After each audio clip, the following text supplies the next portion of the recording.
আচ্ছা, তোমাদের যদি আমি আজ বলি সিম্পল ওয়েতে জিরা রাইসের রেসিপি দেখাবো তাহলে কেমন হয়, সেটাই আজ নিয়ে চলে এসেছি। চলো দেখে নিই। আমি বাসমতি চাল নিয়ে নেব পরিমাণ মতো। সেটাকে জলে খুব ভালোভাবে ধুয়ে পরিষ্কার করে নেব। 2-3 বার জলে ভালোভাবে ধুয়ে নিতে হবে। এখানে একটা হাঁড়িতে জল গরম হতে দিয়ে দিয়েছিলাম, তার মধ্যে দিয়ে দিলাম এখানে একটু সামান্য পরিমাণ তেল। তোমরা সাদা সর্ষে যা কিছু দিতে পারো। এখানে দিয়ে দিলাম দেখো স্বাদ মতো নুন।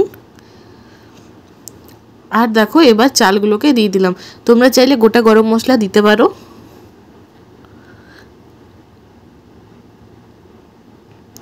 এখানে তেজপাতা ও গোটা গরম মশলা দুটোই দিয়ে দিয়েছিলাম। তো সমস্ত চালগুলো দিয়ে দেবো এবং অপেক্ষা করবো এটা ভাত হওয়া পর্যন্ত। এটাতে ভাতটাকে খুব বেশি ঘাটবে না, এতে চালগুলো ভেঙে যাওয়ার সম্ভাবনা থাকে। তাই 80 থেকে 90% সেদ্ধ হলে এটাকে নামিয়ে নেবে। খুব দেখবে ভালোভাবে ঝরঝরে করে নেবে।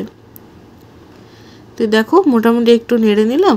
তো দেখো ভাত একদম তৈরি হয়ে গেছে। বেশ মানে চালগুলো খোলা খোলা হয়েছে, একটার গায়ে একটা চিটে যায়নি। তো বেশ এটা তেলটা দেওয়ার কারণে এবার এই ভাতটাকে ভালোভাবে এরকম ছেঁকে নেব এবং ঠান্ডা জলে ধুয়ে নেব। এখানে কড়াই চাপিয়ে দিয়েছি, দিয়ে দেবো ঘি। এখানে দিয়ে দেবো গোটা গরম মশলা, তার মধ্যে এখানে সাজিরাগুলো আছে। তারপরে এখানে দিয়ে দিলাম এরকম নর্মাল জিরা। তারপরে একটু নেড়ে নেব।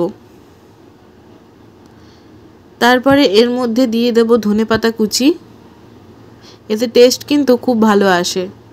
তারপরে রাইসটা দিয়ে দেব যেটা আমরা ঝরিয়ে নিয়েছিলাম।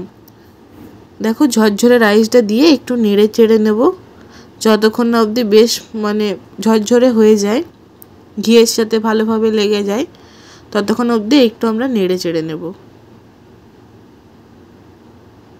তো দেখো তৈরি হয়ে গেল জিরা রাইস। কি সিম্পল তাই না? তার সাথে যদি কি দিয়ে খাবে ভাবছে, তো চিকেন মাটন অনেক কিছু রেসিপি রয়েছে আমার চ্যানেলে, তোমরা চাইলে দেখে নিতে পারো।